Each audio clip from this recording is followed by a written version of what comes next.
Hello everyone. आप सभी का आपके अपने YouTube channel the book light पे फिर से स्वागत है। आशा करता हूँ आप सब सही होंगे और अपनी पढ़ाई मजे से कर रहे होंगे। तो अगर आप किसी भी एग्जाम की तैयारी कर रहे हो तो ये वीडियो आपके लिए बहुत यूजफुल होने वाला है। तो आप ये लेक्चर लास्ट तक देखें ताकि आप भी इस लेक्चर का फायदा उठा सकें। ठीक है फ्रेंड्स, तो चलिए शुरू करते हैं।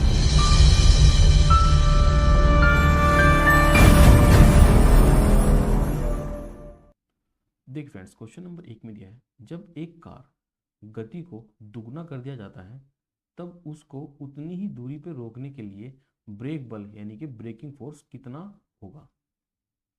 तो इसका आंसर है ऑप्शन नंबर 1, चौगुना।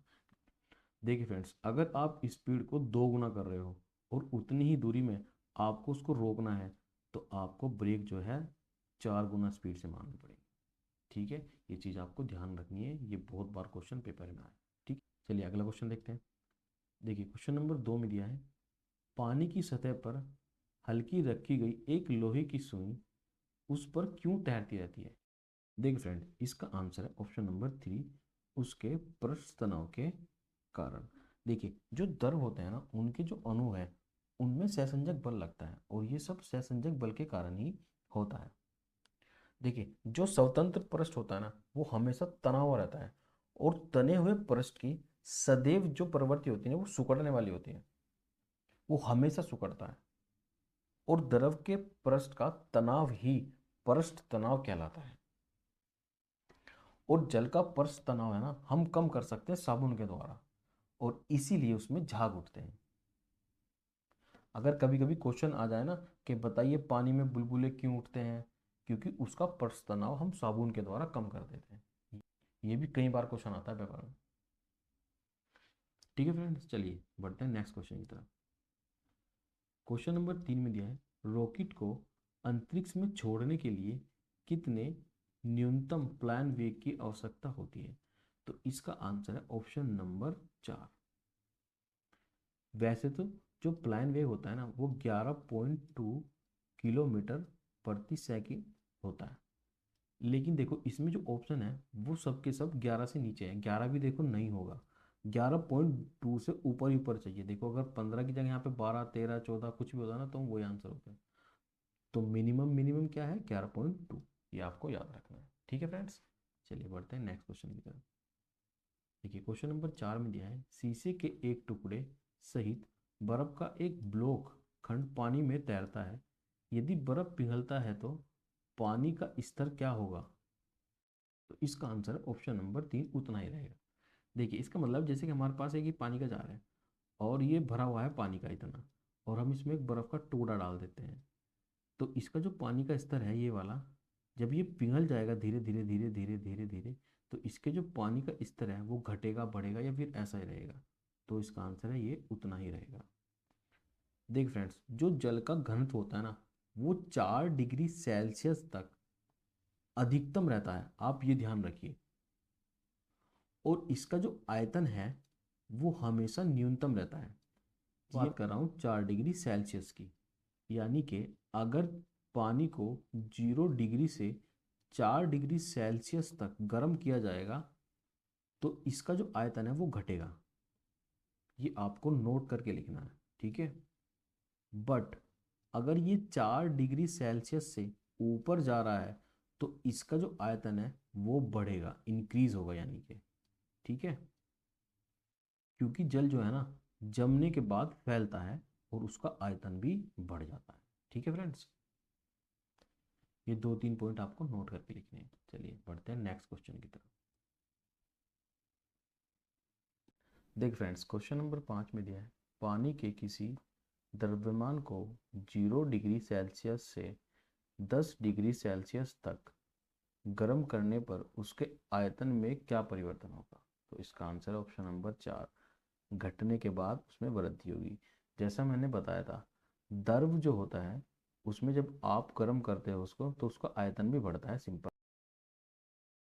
पर पानी के साथ थोड़ा सा लगे, अगर आप उसे 4 डिग्री सेल्सियस तक गर्म करोगे तो उसका आयतन घटेगा। लेकिन जब आप उसको उससे ऊपर ले जाओगे 4 डिग्री सेल्सियस से तो उसका आयतन बढ़ेगा। तो इसलिए पहले घटेगा और फिर बढ़ेगा। ठीक है फ्रेंड्स, चलिए नेक्स्ट क्वेश्चन देखते हैं। देखिए क्वेश्चन नंबर 6 में दिया है, जब बर्फ के दो घनों को यानी कि क्यूब को एक दूसरे के ऊपर दबाया जाता है तो उनके मिलकर एक हो जाने का कारण क्या है? तो इसका आंसर है ऑप्शन नंबर 4, सहसंयोजक आकर्षण यानी कि सहसंयोजक बल। देखिए जैसे कि हमारे पास एक क्यूब ये है और एक क्यूब हमारे पास ये है, जब हम इसको मिलाते हैं दबाते हैं आपस में, ठीक है, तो ये इसलिए मिल जाती है क्योंकि इसमें सहसंयोजक बल लगता है जो कि एक पदार्थ के गुणों को आपस में मिला देता है। और एक होता है असंजक बल। असंजक बल दो अलग अलग पदार्थों में लगता है, इसी के कारण हम वाटर से भीग जाते हैं या फिर हम चौक से बोर्ड पर लिख पाते हैं बिकॉज ऑफ असंजक बल। ठीक है फ्रेंड्स, सहसंजक बल एक ही पदार्थों के द्रव्यों को मिलाएगा और असंजक बल दो अलग अलग पदार्थों को मिलाएगा। ठीक है फ्रेंड्स, चलिए नेक्स्ट क्वेश्चन देखते हैं।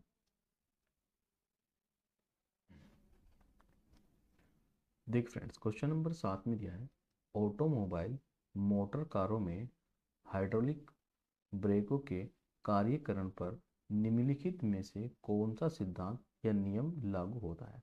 तो इसका आंसर है ऑप्शन नंबर 3, पास्कल का नियम। और ये पास्कल का प्रथम नियम है। ठीक है फ्रेंड्स, इस नियम के अनुसार अगर गुरुत्वाकर्षण बल ना लगे तो संतुलन की अवस्था में द्रव के भीतर प्रत्येक बिंदु पर दाब समान रहेगा।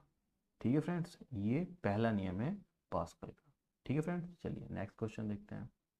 देखिए क्वेश्चन नंबर 8 में है, यदि वायु दाबमापी यंत्र बैरोमीटर की रीडिंग अचानक तेजी से गिरने लग जाए तो इससे यह संकेत मिलता है कि, सबसे पहले आप ये देखिए कि जो वायु दाब हम मापते हैं वो बैरोमीटर से मापते हैं। पहला पॉइंट तो ये है, नोट करके लिखना है, बहुत बार पेपर में आया है। ठीक है, इसका जो आंसर है ऑप्शन नंबर 2 है। देखिए इसमें तेजी से गिर रहा है, लेकिन अगर धीरे धीरे गिरे, धीरे धीरे स्लोली स्लोली गिरे तो मौसम में वर्षा होगी। ठीक है, लेकिन अगर धीरे धीरे ऊपर जाए, धीरे धीरे ऊपर जा रहा है, धीरे धीरे ऊपर जा रहा है, तो दिन साफ रहेगा। अगर तेजी से नीचे गिर रहा है तो तूफान आएगा, आराम आराम से नीचे गिर रहा है तो वर्षा होगी, धीरे धीरे ऊपर जा रहा है तो दिन साफ रहेगा। ठीक है, ये आपको तीनों पॉइंट लिखने हैं। ठीक है फ्रेंड्स, चलिए नेक्स्ट देखते हैं। देखिए क्वेश्चन नंबर 9 में दिया है, जब बस सहसा मुड़ती है तब बस में खड़ा यात्री बाहर की ओर गिरता है, इसका क्या कारण है? ये पेपर में बहुत बार क्वेश्चन आया है। ये है आपका नंबर 2, गति का जड़त्व का नियम, और इसी को न्यूटन का प्रथम लॉ भी बोलते हैं। ठीक है फ्रेंड्स, चलिए पढ़ते हैं नेक्स्ट क्वेश्चन की तरफ। देखिए क्वेश्चन नंबर 10 में दिया है, लैंप की बत्ती में तेल ऊपर चढ़ता है क्यों? इसका आंसर है ऑप्शन नंबर 4, कोशिकीय क्रिया परिघटना के कारण। और इसी सिद्धांत पे ही फाउंटेन पेन बना है। फाउंटेन पेन वो होता है जो एस्ट्रोनॉट यूज करते हैं अंतरिक्ष में। ठीक है फ्रेंड्स, चलिए नेक्स्ट क्वेश्चन देखते हैं। देखिए क्वेश्चन नंबर 11 में दिया है, तेल की बूंद पानी पर फैल जाती है क्यों? इसका आंसर है ऑप्शन नंबर 4, तेल का पृष्ठ तनाव पानी से बहुत कम होता है। बस ये ध्यान रखना है आपको कि जो पृष्ठ तनाव है वो कम होता है तेल का, और पानी का अधिक होता है पृष्ठ तनाव। ठीक है, इस वजह से तेल की बूंद ऊपर तैरती रहती है पानी की। ठीक है फ्रेंड्स, चलिए नेक्स्ट देखते हैं। क्वेश्चन नंबर 12 में दिया है, कक्षा में अंतरिक्ष यान में भारहीनता की अनुभूति का कारण क्या है? इसका आंसर है ऑप्शन नंबर 2, कक्षा में त्वरण बाहरी गुरुत्वाकर्षण के कारण त्वरण के बराबर होता है। ठीक है फ्रेंड्स, चलिए देखते हैं क्वेश्चन नंबर 13। जब किसी वस्तु को पृथ्वी से चांद पर ले जाया जाए तो क्या होगा? इसका आंसर है ऑप्शन नंबर 2, भार बदल जाता है परंतु द्रव्यमान उतना ही रहता है। इसका मतलब ये, चांद पर जो गुरुत्वाकर्षण है ना वो पृथ्वी का 1/6 है। ये आपको याद रखना है, इसलिए उसका भार तो चेंज हो जाएगा लेकिन द्रव्यमान सेम ही रहेगा। ठीक है फ्रेंड्स, चलिए बढ़ते हैं नेक्स्ट क्वेश्चन की तरफ। देखिए 14 में दिया है, जब कोई जहाज नदी से समुद्र में प्रवेश करता है तो क्या होता है? तो इसका आंसर है ऑप्शन नंबर 1, वह थोड़ा सा ऊपर उठ जाता है। क्योंकि नदी देखो छोटी होती है और समुद्र बड़ा होता है, और नदी का जो घनत्व होता है ना वो ज़्यादा होता है कंपेरिजन ऑफ समुद्र। समुद्र लंबा चौड़ा होता है, ठीक है, तो उसमें घनत्व कम होता है। और जब भी कोई जहाज नदी से सीधा समुद्र में जाएगा, वह थोड़ा ऊपर की तरफ उठ जाएगा। ठीक है फ्रेंड्स, ये बहुत ज़्यादा इंपॉर्टेंट क्वेश्चन है, बहुत बार पेपर में आता है। ठीक है, चलिए नेक्स्ट देखते हैं। देख फ्रेंड्स, क्वेश्चन नंबर 15 में दिया है, वायुमंडलीय हवा पृथ्वी पर रखी जाती है किसके कारण? गुरुत्व आकर्षण के कारण। देखिए, ग्रह पर जितना अच्छा गुरुत्वाकर्षण बल होगा, उतनी ही अच्छी हवा वहां पे टिकी रहेगी। उदाहरण के तौर पर आप बृहस्पति को देखिए।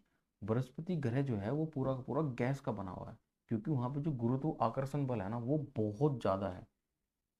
और हमारी पृथ्वी पर सब कुछ क्या है, मेंटेन है। गुरुत्व आकर्षण भी इतना ही है जितनी हवा वहां पे टिक सके। तो चलिए फ्रेंड्स, ये वीडियो यहाँ पे ख़त्म करते हैं। मिलते हैं नेक्स्ट वीडियो में नए जोश और नए क्वेश्चन के साथ। आई होप ये वीडियो आपको अच्छी लगी होगी। अगर आपको अच्छी लगी तो आप इस पर लाइक का बटन दबा सकते हैं। ठीक है फ्रेंड्स, मिलते हैं नेक्स्ट वीडियो में, तब तक के लिए बाय, टेक केयर, अपना ध्यान रखें और पढ़ाई करते रहें। Thank you everyone, thank you so much.